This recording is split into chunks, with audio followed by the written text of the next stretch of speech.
Voici un petit énoncé. Donc on verse 50 cm3 de thé chaud qui correspond à de l'eau. Hein. C'est de l'eau, bon, c'est une infusion de thé dans laquelle on a de l'eau avec une infusion d'une certaine substance à l'intérieur qui est du thé.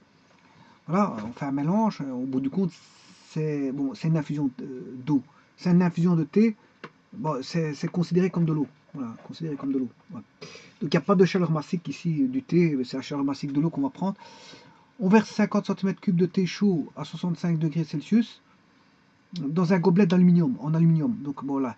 Donc c'est du thé dans un gobelet, thé chaud, qui est à 65 degrés, et on prend 50 cm3 à 65 degrés qu'on met dans un gobelet, mais il est en aluminium ce gobelet, et il pèse 12,012 kg force. Bon, ça c'est le gobelet bien sûr. Et à la température de 12 degrés Celsius, c'est aussi le gobelet. Donc le thé chaud, il est à 65 et le gobelet est à 12. Le thé chaud, il y a 50 cm3, le gobelet, il y a 0,12 kg force. Alors, quelle sera la température du thé si on néglige les pertes calorifiques vers l'extérieur? Donc, il n'y a pas de perte. Et sachant que la chaleur massique de l'aluminium est de 0,896 joules par gramme et par degré Celsius. Donc, on va travailler par gramme, parce que comme l'unité ici est en joules par gramme par degré Celsius, je vais travailler en joules par gramme et par degré Celsius. Donc, on va voir en fait ce que ça donne. On a un système qui est voilà, la tasse. On a la tasse ici. La tasse qui est en aluminium, hein, le gobelet, il parle de gobelet. C'est un gobelet en aluminium. Voilà, on a un gobelet en alu. Alors là-dedans, on va mettre du thé, provenant d'une théière. Hein, voilà. On va mettre le gobelet est ici. Et la théière est à gauche. Donc il y a deux systèmes en fait, deux sous-systèmes, je m'excuse. Il y a le gobelet en alu. Et bien sûr, il y a le thé provenant de la théière.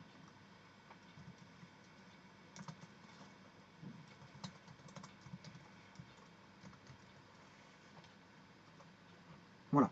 Alors, le thé provenant de la théière, ben, on va verser 50 cm3 à 65 degrés, alors que le gobelet, lui, il est à, je ne me rappelle plus,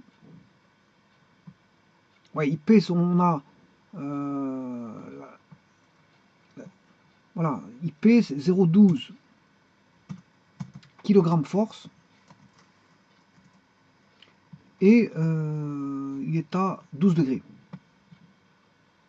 12 degrés Celsius. Voilà. Et ça, c'est pour le gobelet en aluminium. Donc, je vous avais dit, il y a deux sous-systèmes. Il y a deux sous-systèmes. Avec ses paramètres, bien sûr. Hein. Deux sous-systèmes avec ses paramètres.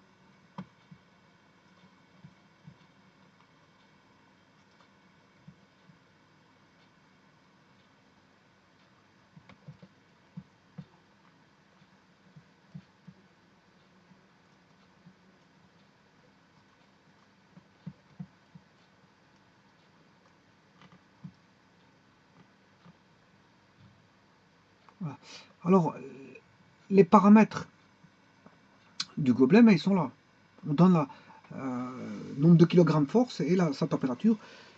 Par contre, on donne la température du thé provenant de la terre qui est à 65, beaucoup plus haut. Donc le corps chaud étant la terre. Donc ça veut dire que le corps chaud va donner sa chaleur au corps froid et le corps froid va se réchauffer. Eh bien, sachant cela, ben, on a directement les deux sous-systèmes. On a l'eau qui est une infusion. Il y a l'infusion de thé, enfin il y a l'eau qui est une infusion de thé, donc je considérais qu'il y a de l'eau.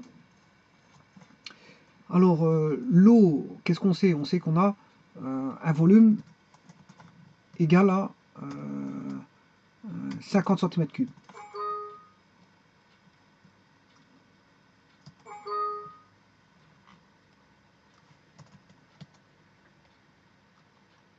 Voilà, 50 cm3.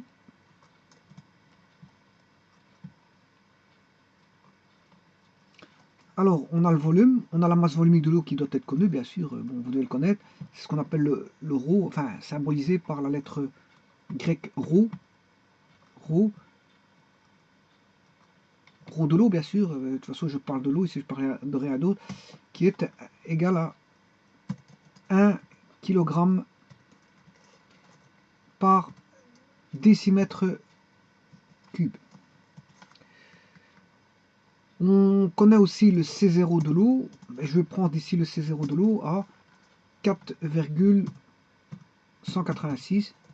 Bien sûr, joule par gramme. Je travaille en joule en grammes, hein, par degré Celsius. On a la température initiale de l'eau, ou du thé si vous voulez, qui est égale à 65 degrés Celsius.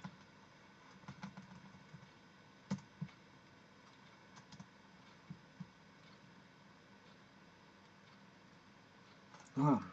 Donc, on a le volume. Donc, ayant le volume et la masse volumique, on s'est trouvé la masse. Hein. Alors, je peux calculer directement la masse de l'eau ici, ou la masse de thé, hein, qui est un petit peu, qui est la consistance d'eau, la base de consistance d'eau. Mais pour ça, il faut que je mette ici en décimètres cubes. Bon, alors, je vais remettre le volume juste à côté. Ceci.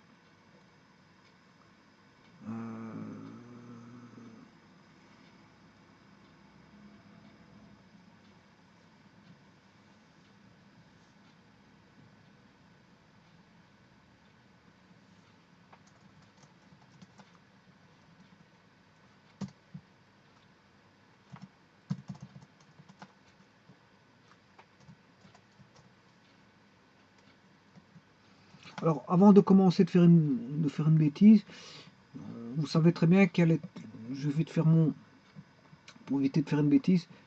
Voilà, donc,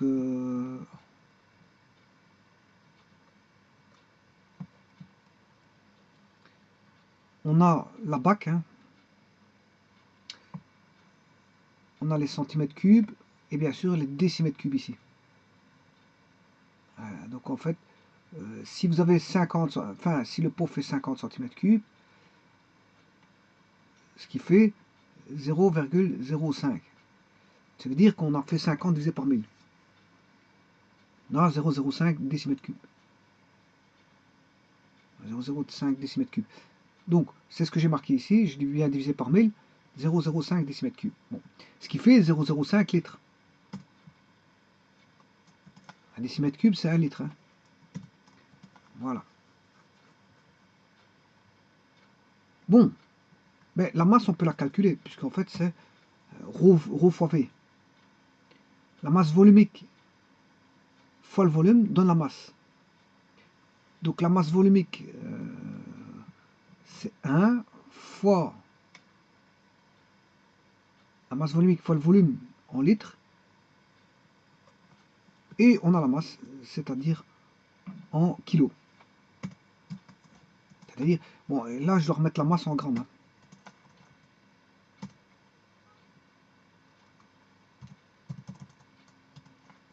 Voilà, donc 50 cm3, c'est 50 grammes si vous voulez. 50 cm3, c'est 50 grammes. Alors, 50 cm3, pour arriver jusqu'à 1000 cm3, 1000 cm3, c'est un décimètre cube. 50 cm3 fois 2, ça fait 100.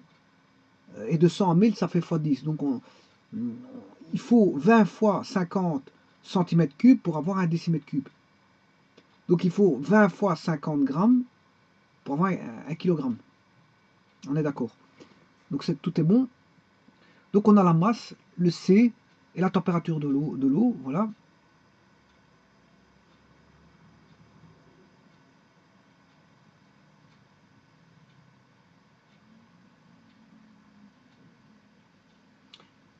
Voilà. Et maintenant, je vais aller refaire les mêmes données pour le gobelet.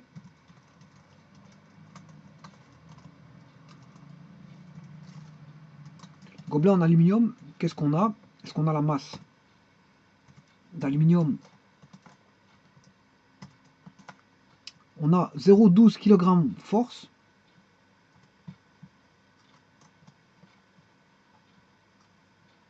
Quand on sait que 0,12 kg force fait 0,12 kg. Hein.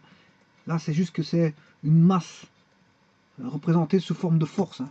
C'est une masse représentée sous forme de force. Alors, si vous le mettez en scalaire, en scalaire, c'est en kilos. Voilà. Alors, ça c'est la masse. On a le C de l'aluminium, bien sûr, il est donné, qui vaut 0,896 joules par gramme et par degré Celsius.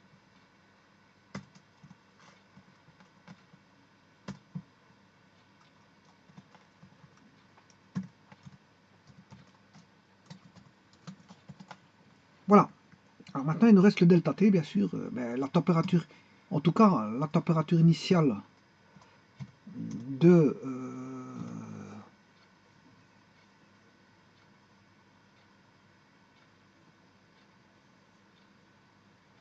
la température initiale du, comment on appelle ça, de l'aluminium,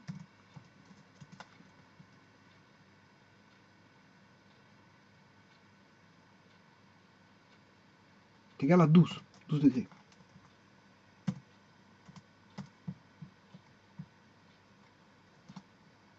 Voilà, ça c'est le positionnement des données.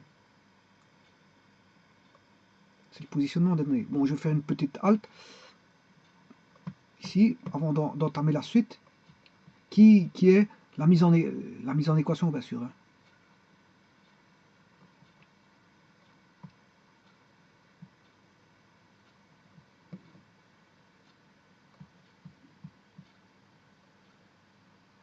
Bon, mais là c'est juste un échange thermique. Hein. Donc, je vais faire l'égalité d'un échange thermique entre deux sous-systèmes, donc il n'y a rien de compliqué là-dessus. Hein. Mais il faudra résoudre, voilà,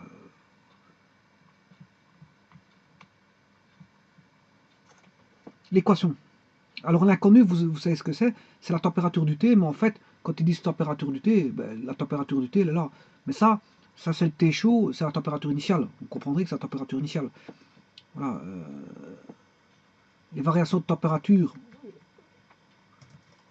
delta T, ben, on va varier pour le T, c'est égal à la température initiale, finale, moins la température, bien sûr, du T, moins la température initiale du T. Alors, la température finale, ben, c'est la température d'équilibre, qui est plus grande que la température initiale du T. Donc, la variation de température ici est positive. Température initiale du T.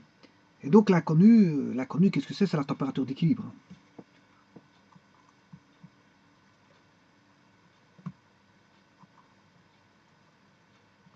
Voilà, l'inconnu, c'est la température à l'équilibre, qui sera la température du thé. Quelle est la température du thé? Ben, ça sera aussi la température du gobelet. Hein. Ils seront à l'équilibre tous les deux. Alors ça, c'est l'inconnu. Et tout ce qui suit par après sont les données. Hein.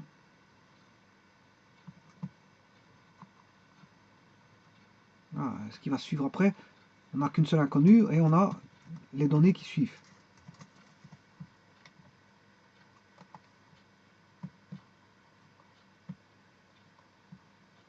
Voilà. Donc il faut rechercher ceci. Et justement, l'inconnu, là, hein. Donc je vais mettre en rouge l'inconnu.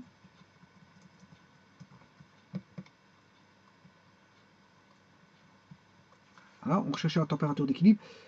Elle intervient dans le delta T du T, mais dans le delta T aussi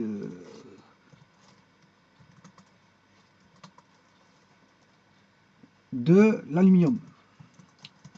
Alors c'est aussi égal à température. Là, pour que ce soit positif, il faut que j'ai la température finale moins la température. Non, le final c'est toujours la température d'équilibre. Je dois avoir la température initiale de l'aluminium qui est beaucoup plus grande. Voilà, température initiale moins température finale de l'aluminium. Alors, la température initiale moins la température finale qui est la température d'équilibre.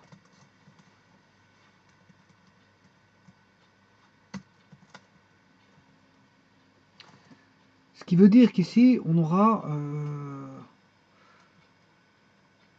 ce sera égal, la température à l'équilibre, on ne la connaît pas parce que c'est un inconnu, température d'équilibre, moins la température initiale du thé qui est de 65 degrés. Voilà, c'est 65 degrés.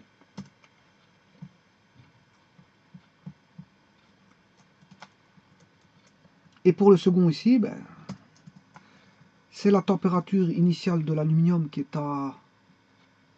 Oui, attention qu'ici, le corps froid, c'est l'aluminium. Donc ici, je me suis trompé. C'est plutôt la température du final. Ici, je vais rechanger ça. C'est température initiale parce que le thé, le corps chaud. Hein. Pour avoir du positif ici, il faut faire la grande température, moins la petite température. Et la grande température, vous savez que c'est la température initiale du corps chaud, qui est celui du thé, moins la température finale, voilà, du thé. Voilà. Et là, ce qui veut dire qu'on a le final, c'est l'équilibre. Donc on aura température initiale du thé, qui est 65 degrés, moins température à l'équilibre. Donc on aura, si vous voulez, 65 moins la température d'équilibre pour avoir du positif. Et il en a de même pour celui-là.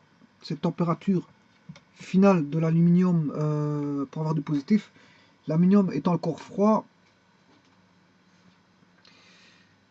pour avoir du positif, il faut température finale, le final, qui est beaucoup plus grand que la température initiale. Et la température finale, non, je m'excuse, c'est la température initiale, oui c'est le corps froid, hein, donc c'est le corps froid, donc ici c'est la température d'équilibre qui est beaucoup plus grande que la température initiale de l'aluminium. Voilà. Il y en a qui fournit, il y en a qui absorbe. Voilà. Bon, mais à partir de là, je peux écrire que c'est T à l'équilibre moins la température de 12 degrés. L'eau, le gobelet est à 12 degrés. Voilà. Et maintenant, on peut positionner les équations, hein, puisqu'en fait, on a delta Q corps chaud est égal à delta Q corps froid. Delta Q corps chaud est égal à conservation de l'énergie calorifique. Delta Q corps froid. Hein. Le delta Q, ben, c'est la masse d'eau fois le C de l'eau fois le delta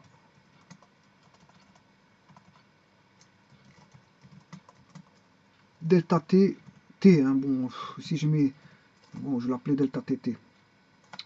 Voilà, ça c'est le corps chaud. Et le corps froid, ben, c'est tout ce qui concerne l'aluminium. Masse d'aluminium fois le C de l'aluminium fois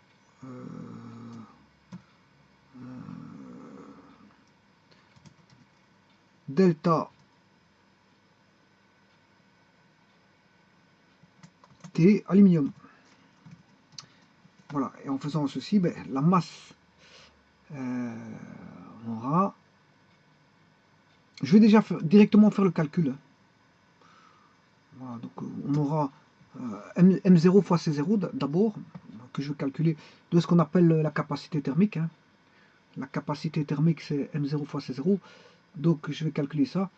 4,180, bien sûr de l'eau, hein, capacité thermique de l'eau, fois 0, voilà, j'ai la capacité thermique ici, fois le, bien sûr, delta, fois le delta T, mais le delta T, ce n'est rien d'autre que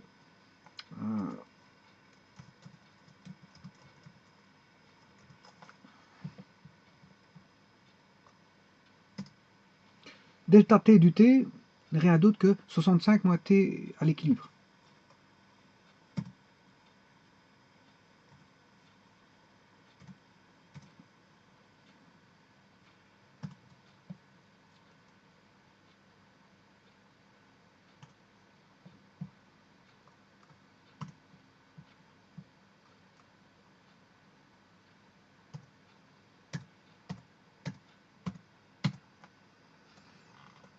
Voilà, alors maintenant je vais calculer la capacité thermique de l'aluminium. Donc c'est la masse d'aluminium qui est en kilogrammes fois le C de l'aluminium. Voilà, multiplié par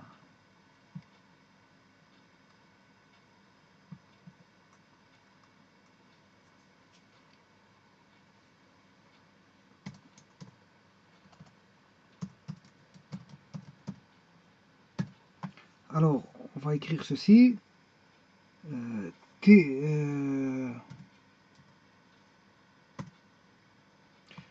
T équivalent, T à l'équilibre, je m'excuse, T à l'équilibre, point virgule, moins 12.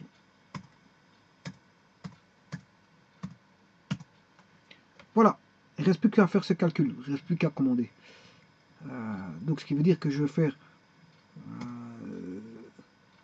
0,2 fois 65 degrés. Voilà, moins 60. Bien sûr, moins. Là, je vais indiquer est égal à ceci. T à l'équilibre. J'ai juste distribué, hein, je n'ai rien fait d'autre que distribuer. Bon, ne cherchez pas à comprendre, je n'ai pas fait grand chose, hein, à part distribuer. Voilà. Et ceci c'est égal bon, au membre de droite. Je vais distribuer aussi hein, pour le membre de droite.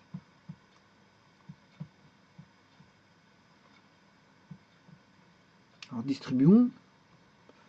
On a 0,8 multiplié par la température à l'équilibre moins, et là on va mettre 0,108 fois 12. Voilà. Maintenant je vais mettre tout du même côté, ce qui est inconnu. Je rappelle que l'inconnu, elle est là. Hein. Il est ici, mais il est aussi dans le membre de droite. Ah, l'inconnu se retrouve à gauche et à droite des membres. Je vais tout mettre les inconnus à gauche, donc je vais recopier ceci. On a moins de 0,2 T à l'équilibre.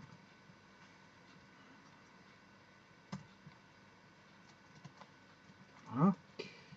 Alors à ceci, je vais soustraire 108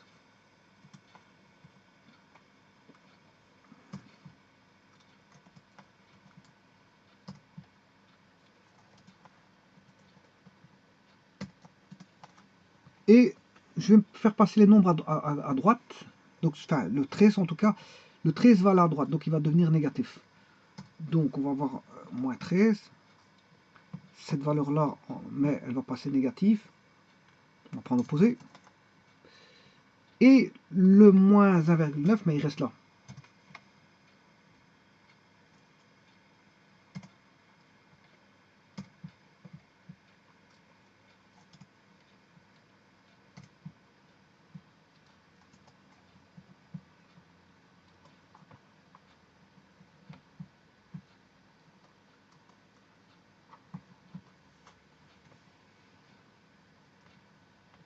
Bon, ben, maintenant on va calculer ça.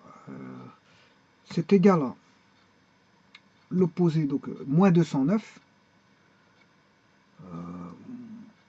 moins 108. Là, on a directement le T à l'équilibre. Multiplié par T à l'équilibre. Et ça, c'est égal, bien sûr, à moins 13,9, moins 1,29. Voilà. Alors maintenant, on va chercher le T à l'équilibre.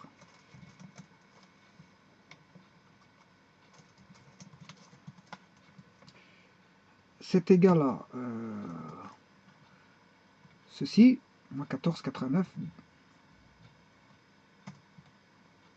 divisé par moins 0,317, ce qui fait 47 degrés Celsius. Bon, eh ben on va vérifier par une méthode numéro 2. Ça, c'est la méthode numéro 1.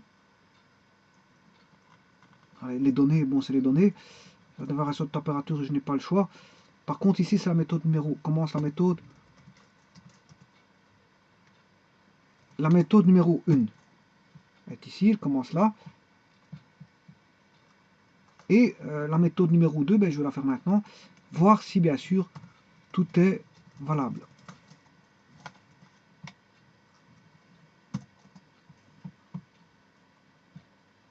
Alors, je vais le faire directement par une formule. La température d'équilibre vaut... C'est la masse du corps froid divisé par... ou plutôt... ici, les chaleurs massiques sont différentes. Donc, je vais faire intervenir avec capacité thermique. Capacité thermique du corps froid. M1, C1.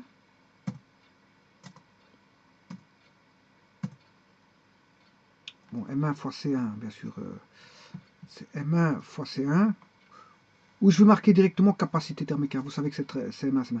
Capacité thermique, CTH 1, divisé par la capacité thermique totale,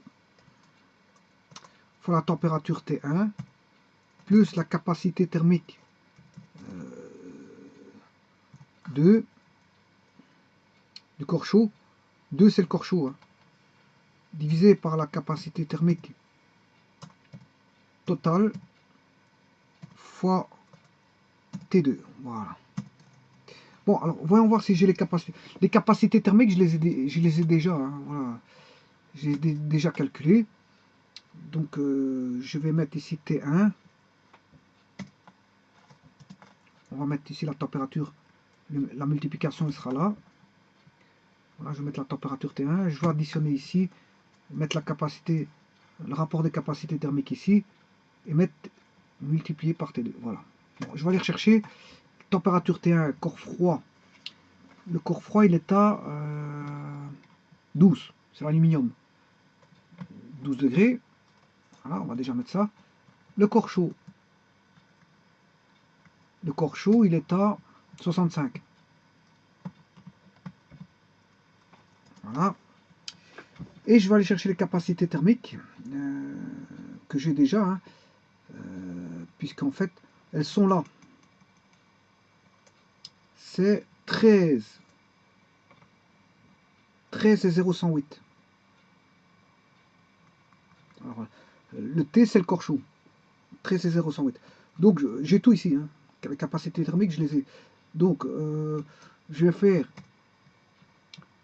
Donc, T1, c'est le corps froid, donc aluminium.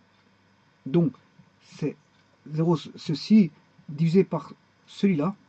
Voilà, j'ai déjà celui-là, qui est très petit, multiplié. Et là, je vais mettre le corps chaud.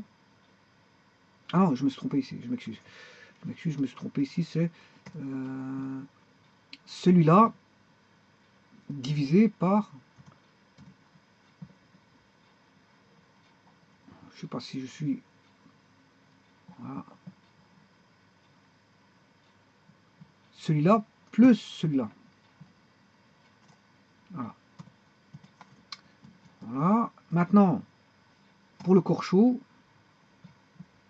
c'est celui-là divisé par celui-là plus celui-là.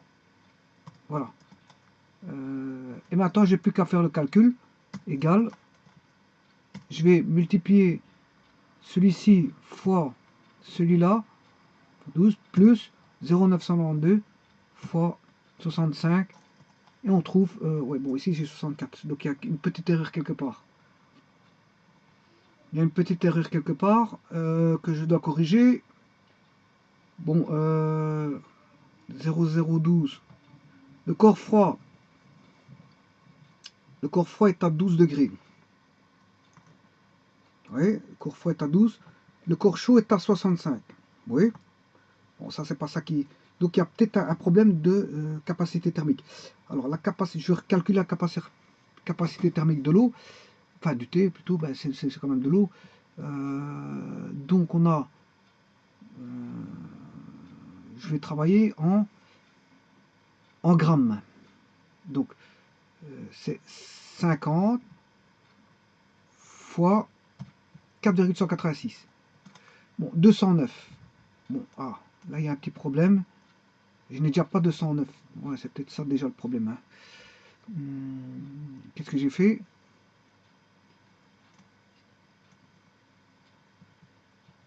Oui, j'ai travaillé en kilos.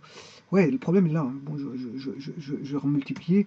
Capacité thermique, c'est 50 fois... voilà, parce que je travaille en joule par gramme par degré, donc je vais mettre des grammes. Voilà.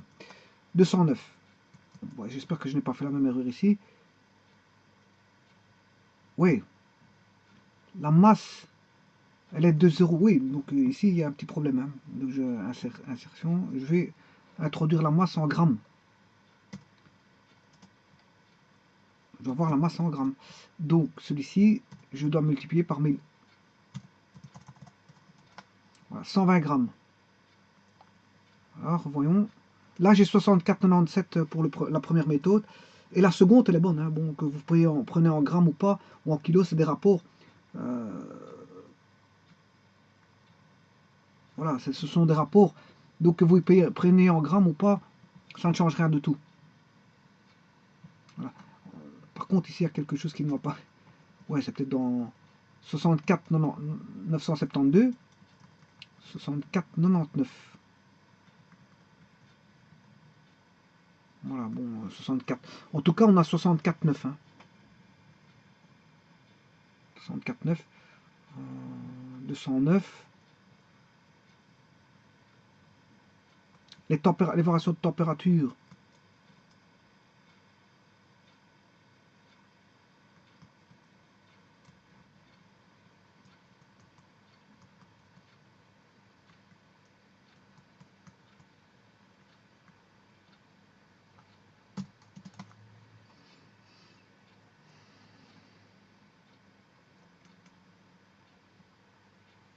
Donc 209,3, ça c'est bon. Voilà. Alors je multiplie par 65, c'est bon. Là, 209 fois la température d'équilibre. 0,108. Oui, mais ici, il m'a remis. Pas pourquoi il met 0,107 ici et là 0,108.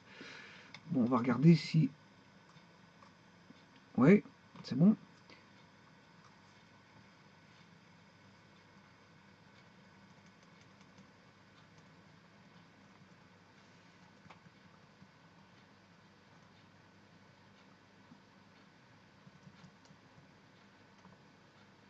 Donc 209,3, c'est bon. Celui-ci, donc je disais que c'était la masse 120 grammes fois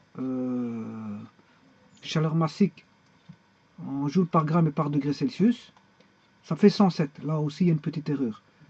Donc là, je vais remettre le bon calcul. 120 grammes fois 0,896. Voilà, 107. 107. Et là, normalement, tout est correct. 47, 107, 52. Voilà, 65 moins T équivalent. T à l'équilibre, je m'excuse. Voilà, ça fait 209,3. Là, on a multiplié par 65. 209,3 T à l'équilibre. 107,52 fois T à l'équilibre. Moins 1290. Voilà, voilà donc, voilà, donc je vais bien faire. Regardez bien, 209,3 fois 65. Ça fait bien 13 604,5. Voilà. 209,3.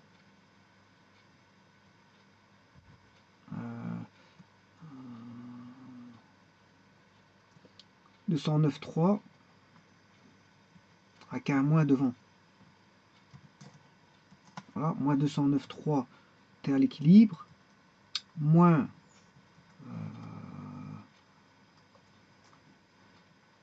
107,52, tu es à l'équilibre. Et si on fait les différences, bon, je vais le faire ici, moins 209,3, moins 107,52, moins 316,8, c'est bon. Voilà, là, on n'a plus qu'une température d'équilibre parce que j'ai réuni les deux températures d'équilibre en une seule. C'était le but ici de mon addition. Voilà.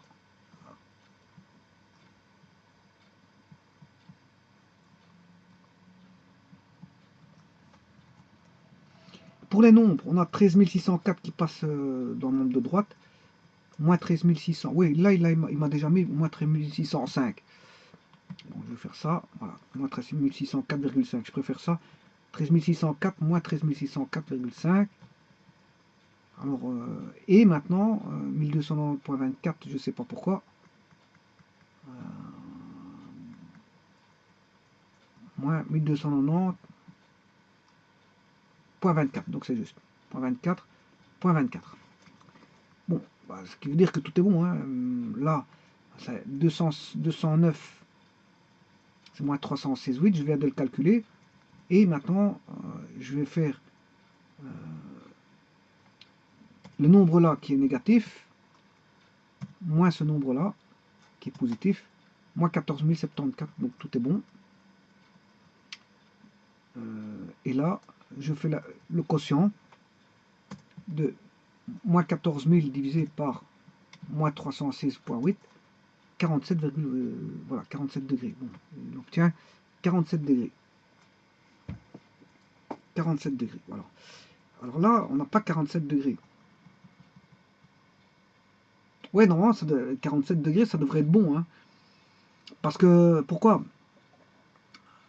Parce que vous travaillez en capacité thermique en kilojoules, enfin en joules par degré ou en kilojoules par degré, on s'en fout. Parce que à droite et à gauche, ça va se simplifier. Hein. Si vous prenez des kilojoules à droite et des kilojoules à gauche, c'est 1000 fois des joules, ça se simplifie le 1000. Donc on veut dire que vous prenez... Voilà, quand je dis que ici, ce que je viens de faire, ça et rien, c'est la même chose. Hein. Ce que je viens de faire et rien du tout, c'est le même. Parce que, bon, j'ai calculé en kilos. Il y avait un facteur 1000. Mais ce facteur 1000, il va être à droite, hein, ici, parce que bon, regardez ici dans l'équation là. Delta Q corps chaud est égal à delta Q corps froid. Le 1000, si vous travaillez en kilos, même si vous travaillez en joule par gramme et par degré, le 1000 du kilo va se retrouver à gauche et à droite. Donc il y a une simplification. Donc si vous faites ça avec les capacités thermiques, vous travaillez en kilos ou en grammes, on s'en fout. Il y aura un rapport.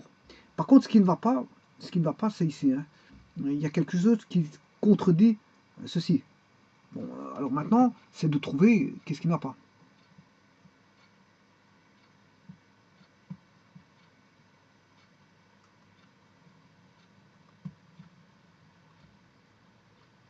Qu'est-ce qui contredit ceci? C'est une erreur de calcul, hein, c'est rien que ça.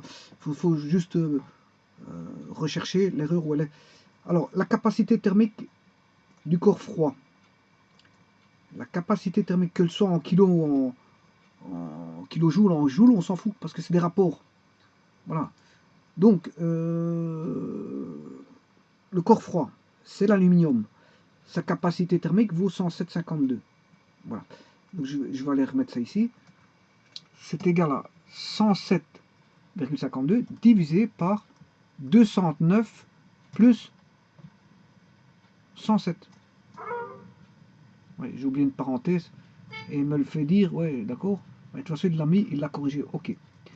Alors, celui-ci, ben, là, j'ai pas besoin de le calculer. Une fois que vous avez ceci, vous faites 1 moins ceci. Voilà. Vous n'avez pas besoin de calculer la capacité thermique du corps chaud. Parce que c'est le complémentaire. Donc, c'est 1 moins celui-là. Voilà. Alors, maintenant, faisons le calcul. Ah, voilà. 47,01. Maintenant, c'est la bonne réponse. 0,1, 325, 674. Ouais, c'est parce qu'il y en a, je m'arrête. Regardez, si je m'arrête ici, je fais ça, c'est 7. Il se termine par un 7. Voilà, maintenant c'est bon. Donc, vaut mieux toujours avoir une deuxième méthode de contrôle, parce que sinon, quand vous vous trompez, vous ne savez pas qu'est-ce que c'est. Voilà. Et maintenant, le résultat, il est bon, sûr et certain.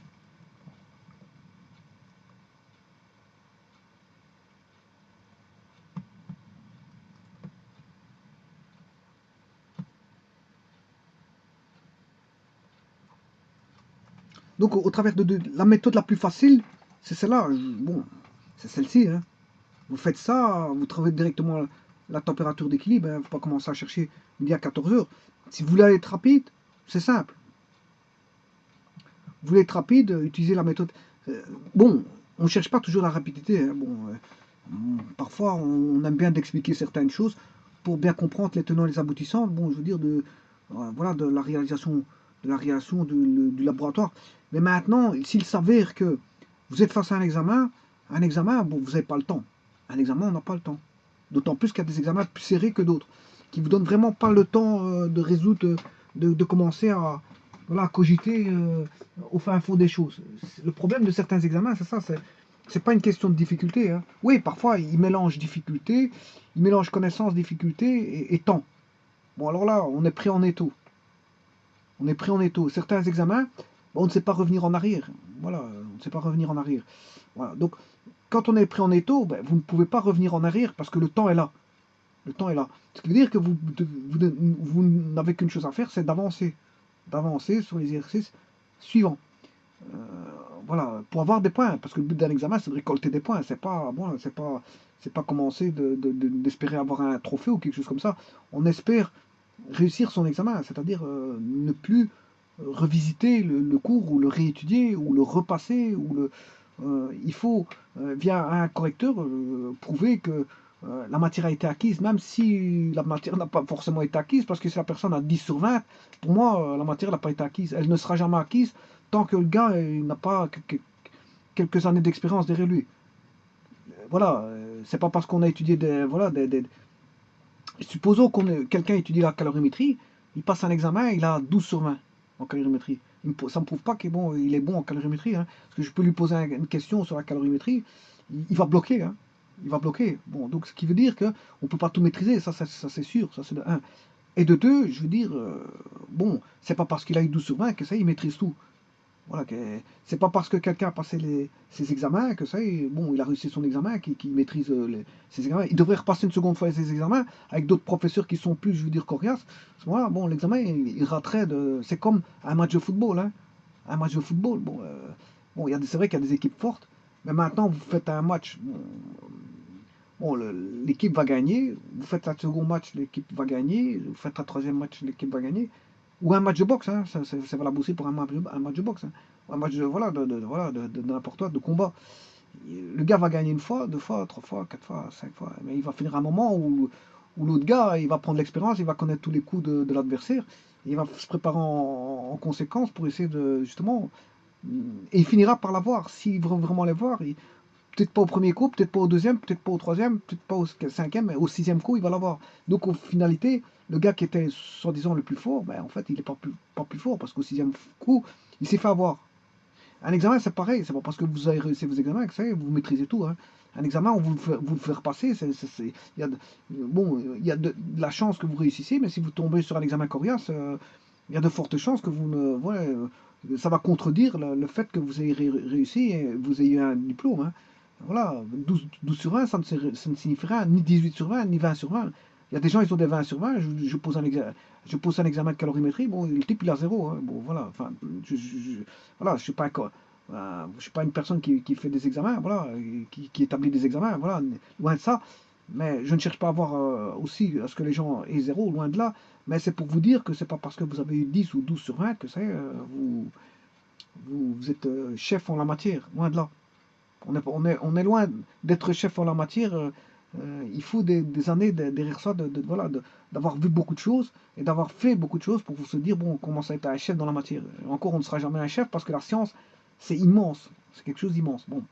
Alors, c'est pour vous dire que si vous maîtrisez, si vous avez un examen, bon, il y a le facteur temps. Ça, d'office, il sera là. Et alors, si l'examen est difficile, ben, il y aura la difficulté de l'examen, plus le facteur temps. Et en plus de ça, s'il faut maîtriser s'il faut, voilà, s'il y a des examens de connaissances, enfin, s'il y a une partie connaissance, vous devez, voilà, connaître. Il y a la connaissance, le savoir-faire, les compétences, mais il y a, bien sûr, le facteur temps. Le facteur temps peut être un très mauvais facteur, hein, parce que si on vous donne le temps à faire même des exercices difficiles, il y a moyen de trouver la réponse.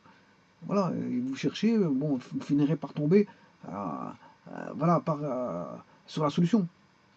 Enfin, pour autant qu'on cherche, je veux dire, convenablement et qu'on mette tout en place. Voilà.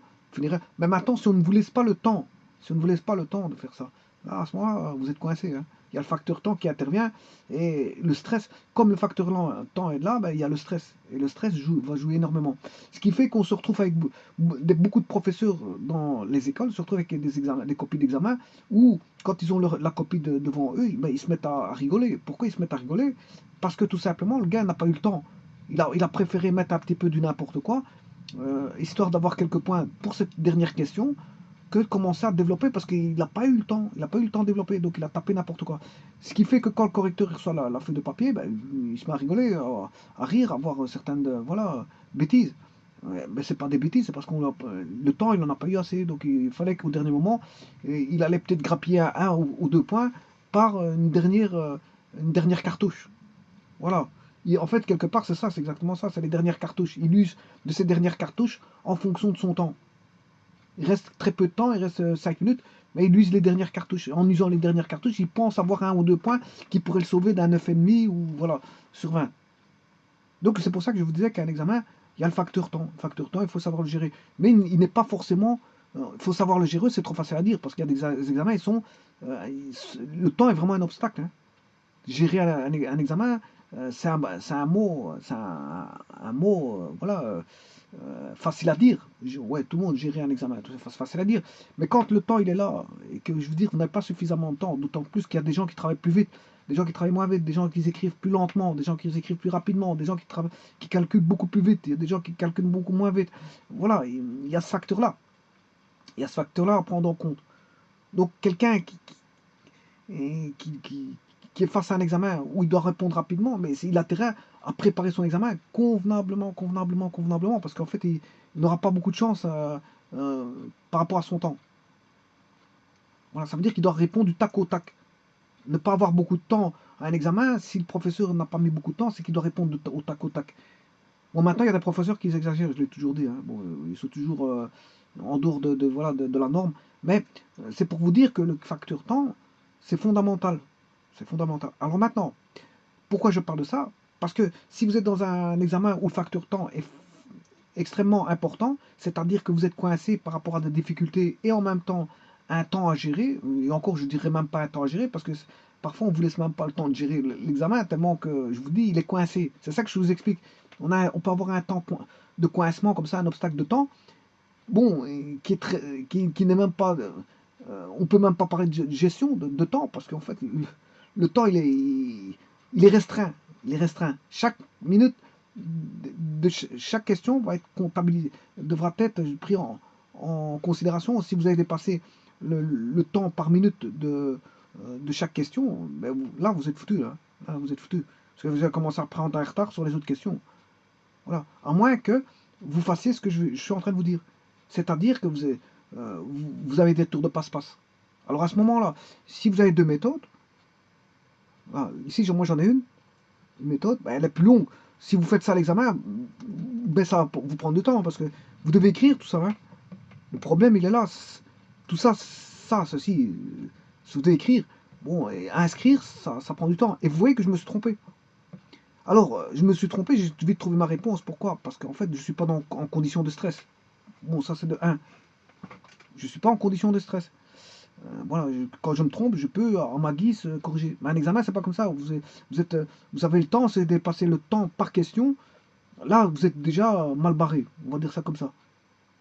Vous êtes déjà mal barré pour la question. Parce que vous avez dépassé le temps moyen de cette question-là.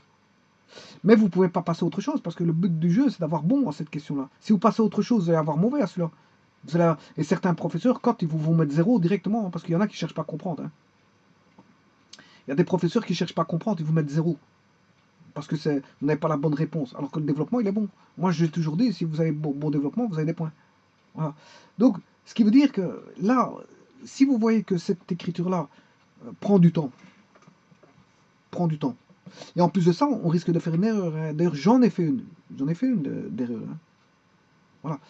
Alors, pour éviter ça, ben, vous choisissez une méthode plus rapide. Bon, alors, la méthode la plus rapide, la voici. Elle prend une ligne.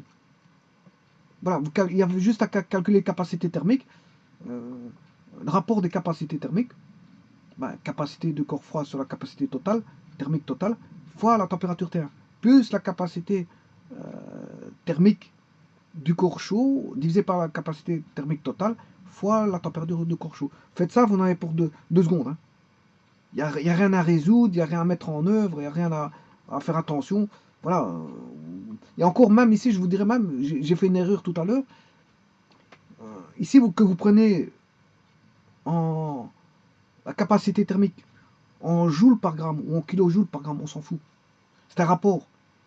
Ce qui veut dire, si vous avez pris des kilojoules par degré Celsius, des kilojoules par degré Celsius au numérateur, et des kilojoules par degré Celsius au dénominateur, les kilojoules se simplifient, les degrés Celsius aussi.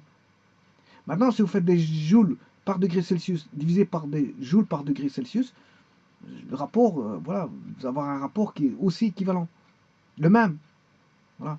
Il y a un facteur 1000 d'un côté, ben, il est simplifiable 1000 par 1000. Par contre, si vous mettez des joules par degré et des kilojoules par degré, ça, dans c'est pas bon. Hein. Ça, vous devez prendre les mêmes unités au numérateur ou au dénominateur. Hein. Voilà. Des moments, ici, je peux prendre en kilojoules par degré. Pour celui-ci, c'est 0,33 et kilojoules par degré. Et celui-ci, si j'ai envie de prendre des joules par degré, divisé par des joules par degré, bon, les rapports seront cyclons et seront bons, hein, tous les deux. Par contre, ce que vous ne pouvez pas faire, c'est prendre des joules par degré et des kilojoules par degré en rapport. Là, à ce moment-là, je pourrais vous prier de me croire qu'il y aura un facteur 1000 voilà, au dénominateur qui sera erroné.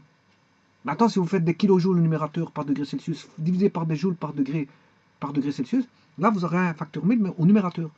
Donc, vous voyez, faites très attention. De toute façon, même si vous vous trompez d'un facteur 1000, vous allez le voir tout de suite parce que vous n'allez pas avoir des températures extravagantes ici. Vous n'aurez pas 47, vous aurez autre chose. Donc là, à ce moment, vous pouvez vous dire que vous êtes trompé au niveau des unités. Mais maintenant, si vous êtes à un examen et qu'on vous pose une question comme ça, de température d'équilibre, allez chercher cette formule-là. Hein. Si maintenant le besoin s'en fait ressentir parce que vous n'avez pas, vous avez un temps imparti et que vous n'avez pas beaucoup de temps ou que vous voulez gagner du temps, parce que le temps, quand on parle de temps, qu'est-ce que c'est que comment faire en sorte qu'on arrive à la fin en ayant répondu à tout?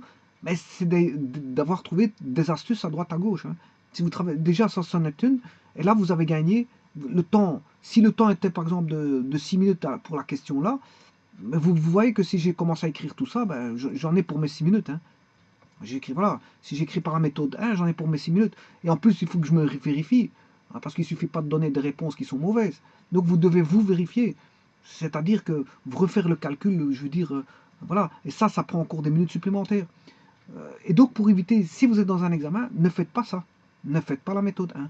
Si vous êtes dans un examen où le temps est restreint, je veux dire, c'est un facteur déterminant pour la réussite d'un examen, ben là, à ce moment-là, prenez la méthode numéro 2 qui est astucieuse et qui prend, je veux dire, un temps, je veux dire, qui court-circuite le temps. Là, je dirais qu'en 2 minutes d'écriture et de calcul, c'est fait. Hein. Et encore, je suis gentil, 2 minutes, c'est bon. Normalement, en 30 secondes, c'est fait. Hein. Voilà, mais je vous laisse 2 minutes. Donc, ce qui veut dire, si vous écrivez ça en 2 minutes et vous vous recorrigez, il n'y a pas de problème. 2 minutes, c'est bon. Vous avez gagné 4 minutes par rapport à la question, parce que si la question était en moyenne, chaque question, c'est facile de calculer. Normalement, on ne calcule pas comme je dis, hein, parce que bon, ce que je dis par là, c'est que si vous avez 10 questions,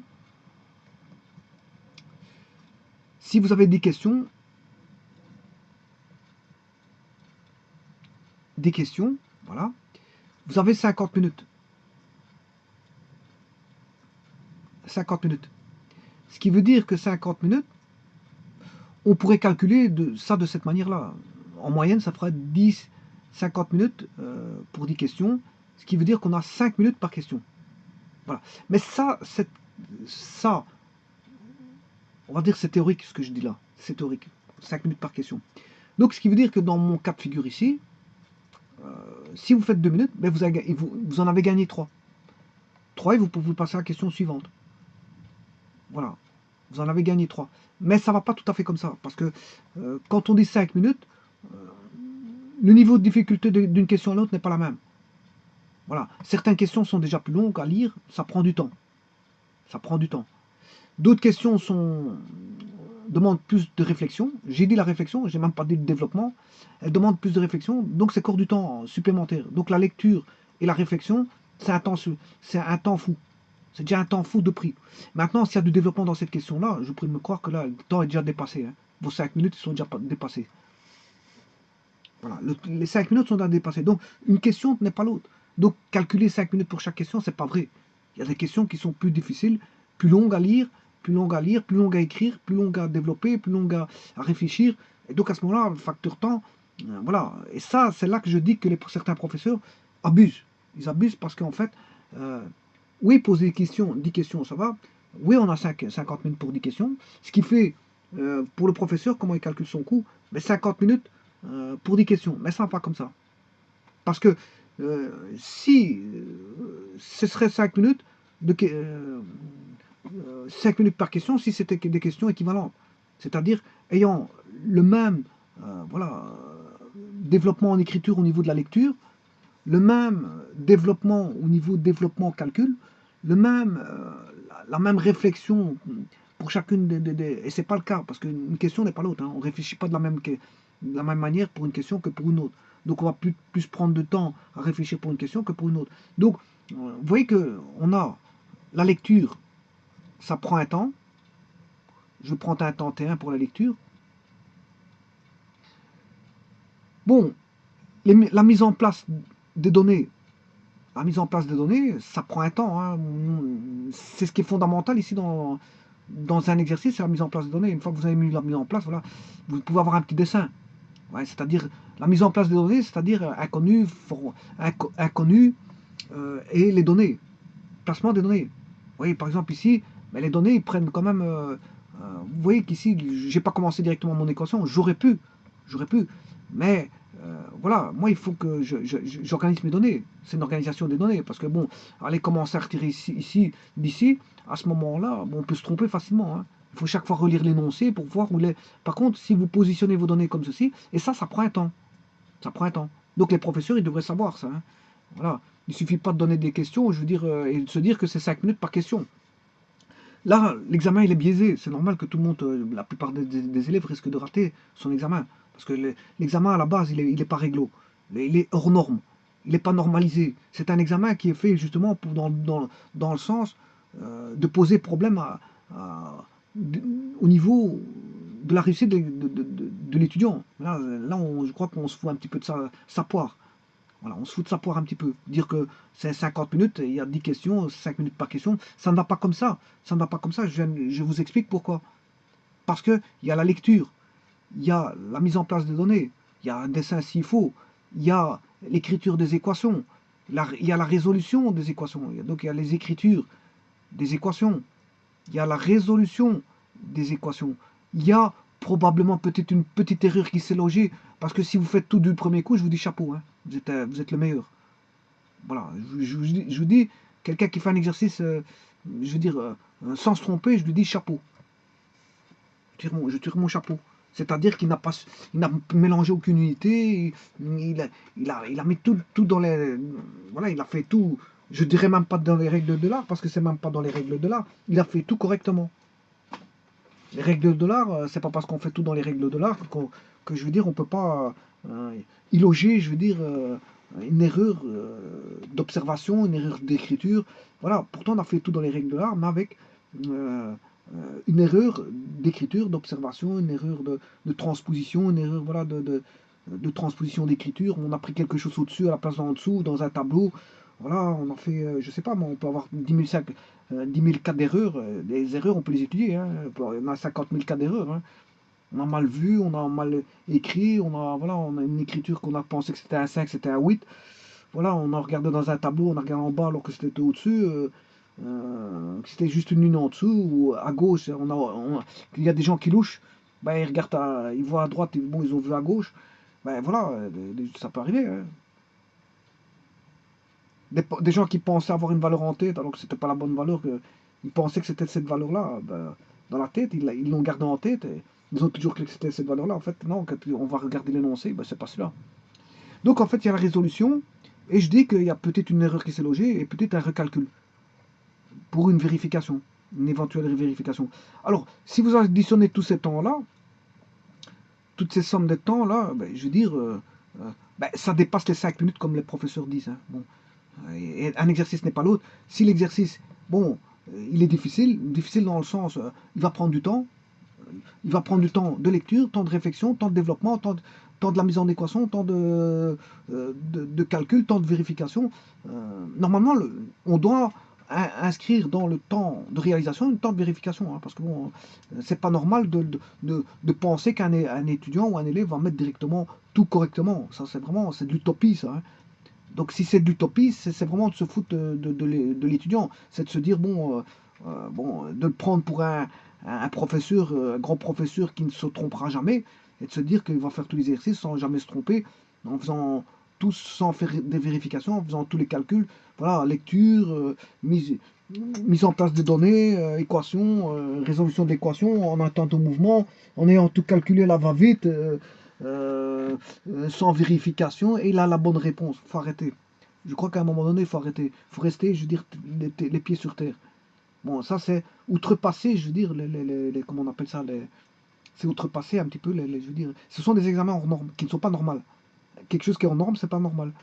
Voilà. Alors, quand on a tous des étudiants qui se retrouvent avec bon, des 10 sur 20 ou des 9,5 sur 20 ou des 8 sur 20, c'est une des causes. Ça, c'est une des causes.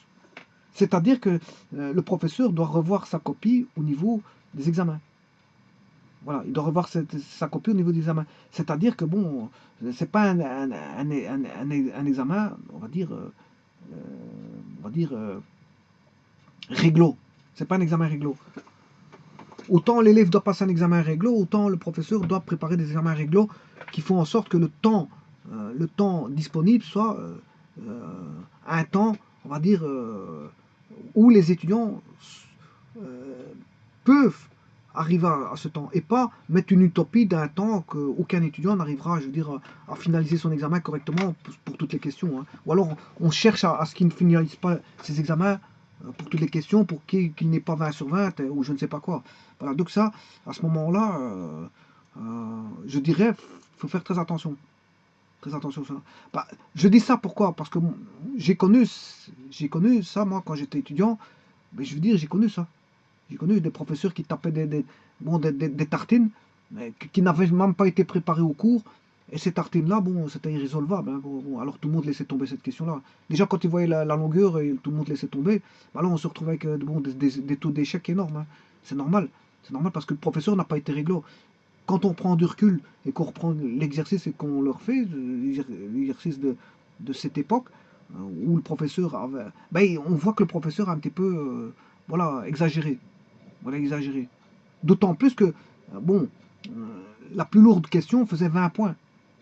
La plus lourde question faisait 20 points. Et c'était un examen sur 40. Donc, celui-là qui ratait cette question-là, ben, il était déjà en dessous de la moyenne. Donc ça c'est pas réglo, c'est vraiment pas réglo. C'est-à-dire qu'il va rechercher une question que bon, qui n'a pas été préparée au cours de cette manière. La même question n'a pas été préparée au cours, et ils se permettent de donner voilà, comment, une question qui est très difficile. Et ça c'est pas normal. C'est pas normal. Maintenant, quel est le but de ça? Je n'en sais pas. Je ne sais pas plus, je n'ai aucune idée. Bon, maintenant, c'est pas ça. J'en ai pas contre mes anciens professeurs, c'est pas ça, loin de là. Euh, bien au contraire, je les estime énormément, mais quelque part ça ne se fait pas. Mais il y a des professeurs qui font encore ça à l'heure actuelle. À l'heure actuelle, il y a encore des professeurs bon, qui se permettent de voir bon, un taux d'échec énorme parce que l'examen n'est pas réglementaire. Bon, maintenant, revenons à ma question. Euh, vous pouvez échapper à certaines questions, mais pas toutes. Vous pouvez trouver des échappatoires par des méthodes plus rapides, mais pour autant que vous ayez directement la méthode en tête. Dès le moment où vous voyez la question, vous savez que c'est laquelle méthode il faut établir. Ça, on établit la méthode là quand on a un équilibre. Voilà, et quand il faut chercher la température d'équilibre. Dès le moment où vous cherchez la température d'équilibre en calorimétrie, mais vous appliquez ça. Donc à ce moment-là, mais vous appliquez ça un tour de passe-passe pour gagner du temps à l'examen. À l'examen, vous faites un tour de passe-passe pour gagner du temps.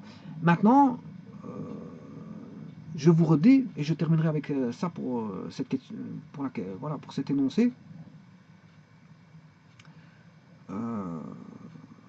Toutes les questions ne sont pas à passe-passe. Hein. C'est pas parce que vous avez une question à tour de passe-passe que vous allez faire toutes les questions avec des tours de passe-passe. Hein. Voilà. Les questions nécessitent le développement qu'il faut. Voilà, il y a des questions qui nécessitent le développement qu'il faut. Le tout, c'est de laisser le temps à l'étudiant de développer. Parce que justement, c'est ça que je suis en train d'expliquer. Si on dit 50 minutes, 5 minutes par question, et que bon, il y a des développements qui font 10 minutes, rien qu'à l'écriture, à la lecture, à l'écriture, bon, je ne sais pas. C'est ça que je vous dis qu'il y a quelque chose qui n'est pas réglé là-dedans. Alors, quand je dis lecture-écriture, ça fait beaucoup, oui, écrire. Il y en a qui écrivent vite, il y en a qui écrivent lentement, il y en a qui tapotent vite à la machine, il y en a qui tapotent lentement. Voilà, il y en a qui réfléchissent vite, il y en a qui réfléchissent lentement. Et c'est toutes ces données-là qui font en sorte que, bon, vous pouvez vous en sortir si vous calculez vite, vous réfléchissez vite, vous écrivez vite et vous lisez vite. Avec tout ça, vous pouvez avoir un 12 sur 20, ou un 12 ou un 13. Il y a moyen de faire un 13, ou un 14, pourquoi pas. Moyen de faire un 14. On va faire à 14. Avec des professeurs qui posent des questions voilà, difficiles. Difficile. Difficile. Un nombre de. Quand je dis difficile, c'est nombreux, c'est difficile. Hein. Avec un temps. Quand je dis difficile, c'est parce que c'est le temps qui rend difficile les questions. Hein. C'est normal. C'est le temps. Parce que si on vous donne plus de temps, vous allez réfléchir un petit peu, vous allez voir que c'est pas si difficile que ça, mais c'est que vous n'avez sur un court laps de temps, vous n'avez pas le temps de répondre. Et donc ça vous met mal. Et alors, il y a le facteur psychologique, parce qu'à ce moment-là, des moments où vous n'arrivez pas à vous en sortir par rapport à ce contexte de temps, mais le stress s'y ajoutant, et là, vous commencez à perdre tes pédales, la réflexion n'est plus celle que vous devriez donner je veux dire, à plein rendement, parce qu'en fait, vous n'êtes plus à plein rendement, parce que vous commencez à avoir psychologiquement, une déprime qui vous prend le dessus. Parce que vous dites, oh là là, j'ai raté la première question, oh là là, j'ai pas su faire la deuxième, oh là là, j'ai pas su faire la troisième. Et là, vous dites, ça y est, je crois que j'ai raté mon examen. Et là, à ce moment-là, votre cerveau ne repart plus. Vous n'avez pas un coach derrière vous pour vous dire, écoute, tu vas y arriver, tu n'en as raté que deux, mais tu en as encore 5 devant toi, vas-y, mets le paquet. Bon, il n'y a personne pour vous faire ça. Normalement, c'est à vous à faire ça. C'est à vous à faire ça, mais bon. Bon, généralement, c'est plus difficile à dire qu'à faire. Hein. Bon, un coach, il est là à l'extérieur, c'est fait, ça donne plus de punch que bon, que quelqu'un qui commence ou ses armes, voilà, c'est comme en guerre, c'est un petit peu la même chose. Hein. Vous avez des combats et l'adversaire a des munitions à, tout bout de champ, alors qu'avec du matériel équipé, etc., que vous battez avec des mitraillettes, on vous donne une cartouche par jour. 5 cartouches par 12. Et vous vous battez contre. Voilà, alors à ce moment-là, il y a un semblant de, comment on appelle ça, voilà, on commence à laisser tomber les bras, parce qu'on commence à réfléchir en se disant, ouais, bon, c'est pas la peine de se battre contre l'adversaire, puisque l'adversaire est beaucoup plus fort, on n'a pas beaucoup de matériel, on n'a déjà pas beaucoup à manger, etc., etc. Et là, on commence à avoir une phase qu'on appelle une phase psychologique où vous commencez je veux dire, à ne plus répondre, je veux dire, à ce que doit être un examen ou un combat. Parce que pour avoir un combat, il faut des coachs qui soient derrière. Quand le coach, l'entraîneur voit que bon, vous êtes en difficulté, c'est à lui d'aller retrouver les ressources et faire en sorte que vous allez rechercher de l'énergie. Maintenant, voilà, mais bon, c'est pas tout le monde qui sait faire cet exercice-là, d'aller chercher de l'énergie soi-même pour essayer de se dire, malgré qu'on a raté 3-4 questions, malgré qu'on n'a pas eu assez de temps pour les 3 premières, mais de se remettre en mouvement pour essayer de récupérer pour les suivantes. Parce que, voilà, une fois que le cerveau il commence voilà, à baisser les bras, ça commence à devenir difficile voilà, de le rehausser. Il y a moyen, hein, il y a moyen de le rehausser. Hein, voilà. Mais c'est pour vous dire qu'il y a certains examens qui sont quand même exagérés. Voilà, ils sont exagérés. Voilà, qui feront en sorte que jamais personne n'arrivera à avoir 20 sur 20. Et ça, c'est pas normal parce que pour moi, quelqu'un qui connaît sa théorie, qui sait qu'il a voilà, qu'on lui donne le temps nécessaire pour lui faire ses questions, il pourra faire un 20 sur 20. Il n'y a pas de honte d'avoir un 20 sur 20. Hein. Il n'y a pas de honte d'avoir un 20 sur 20. Hein. Pourquoi tous les élèves doivent avoir des 9 sur 20 ou des 8 sur 20? Pourquoi la moyenne doit être de 8, 9, 10, 11, 12, 13? Il n'y a aucune raison à ça. Il n'y a aucune raison. Donc il faut laisser un petit peu aussi les élèves faire leur exercice parce que en plus d'autant plus que ça, d'autant plus que bon certains examens, bon voilà, euh, enfin, je sais pas ce que je voulais dire, j'ai déjà perdu le fil de mes idées. Certains examens, euh, c'est pas normal de ne pas laisser un élève avoir 20 sur 20. C'est pas normal. Parce que à quoi rime de mettre 20 questions en sachant que le professeur n'en corrigera qu'une partie, tout ce qu'il verra d'autre sera voilà, des bribes d'écriture voilà, des bribes d'écriture que l'élève n'a pas eu le temps de terminer, qui n'a pas eu même pas eu le temps de développer. Donc il verra que des bribes d'écriture avec des bêtises. C'est normal qu'il verra des bêtises parce qu'ils n'ont pas eu le temps. Ils n'ont pas eu le temps. Il faut laisser le temps. Alors, laisser le temps, c'est pas mettre 3 heures d'examen et 50 questions, hein, parce que là, bon, là, de nouveau, on est reparti sur oui, le temps est allongé, il n'y a pas de problème. Le temps est allongé, il n'y a pas de problème. Le professeur a allongé le nombre de questions, et ça, de nouveau, on est reparti sur un temps court. Hein. C'est pas parce que le temps est allongé, ben, le nombre de questions est beaucoup plus important. Donc, ça veut dire que vous êtes reparti sur un temps court. Donc il faut rester réglo. Il faut se dire que par exemple, un examen, ce qu'il faudrait faire par quelqu'un en aparté, et pas quelqu'un de très fort, parce que bon, ceux qui passent les examens, c'est des moyens, il y a des moyens, des faibles, des forts, des moins forts. Bon, il faut faire ça par voilà, une personne normale et qui fasse l'examen et voir combien de temps ça s'étudie de faire un examen, hein, voir combien de temps il prend. Voilà. Parce que si c'est le professeur qui le fait lui-même et qui se dit, bon, ouais, lui, il a su faire l'exercice en 5 minutes, et encore, il faut voir comment il l'a fait hein, en 5 minutes, parce que je veux bien être à côté pour voir qu'il le fasse en 5 minutes. Ou alors, moi, je prépare mes questions, bon, et lui, il répond en 5 minutes. On verra s'il fera 5 minutes. Je crois pas qu'il fera 5 minutes, hein, je vous dis la vérité, parce que moi, des questions, c'est pas ça qui va me manquer. Hein. C'est pas ça que, bon, je peux aller lui donner n'importe quelle question, il ne saura jamais le faire de sa vie.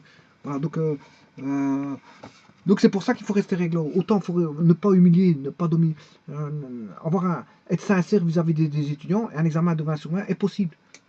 Faire un examen de 20 sur 20 est possible autant qu'on lui laisse la chance. Et ne pas tomber dans le travers de l'humiliation, de la domination des élèves. Dire, bon, le professeur c'est le professeur et les élèves sont en bas. Non, non, non, je ne suis pas d'accord avec ça. Je ne suis pas tout à fait d'accord avec ça. Voilà, donc ceci étant dit, voilà.